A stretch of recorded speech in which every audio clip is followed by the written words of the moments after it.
Willie D Live. It's like, we not here to help. We here to pimp. We here to goddamn slave drive. We here to take, and we here to destroy.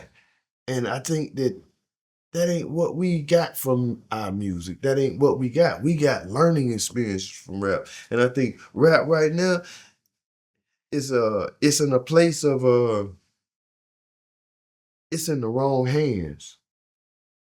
And, you know, not to be disrespectful and not to be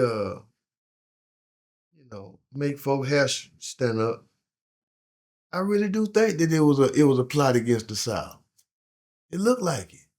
It looked like it was a plot against everybody that they couldn't control, put the police on them, slow them down, till we figure out how to control everybody. And it was like you wake up, just like now, talking to organized noise, they were like, bro, what we signed in the 90s ain't the same contracts they signing now.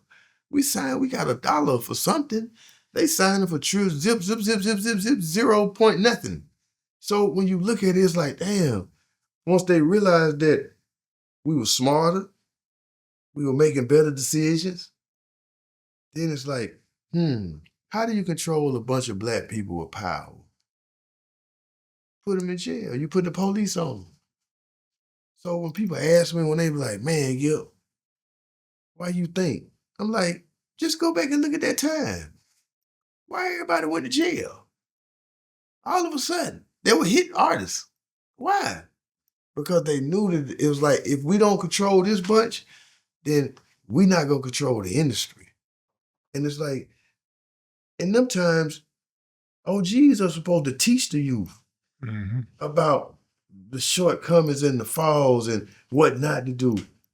And it seemed like the more and more I came up in the industry, they were trying to separate us from the youth. Like, don't listen to my old nigga, man. Them old nigga, man. They ain't gonna tell you nothing right. Huh? How you not gonna listen to me, shouting? And what they did was they said, how do we beat the respect and love they got for them? How do we get them to change their focus to us? Pay them more than they worth. So what you did at the pandemic, start paying these kids more than what they worth. That was the way to break the relationship between the youth and the elders. Once you give a child millions of dollars, shit, what he gonna tell him? Okay.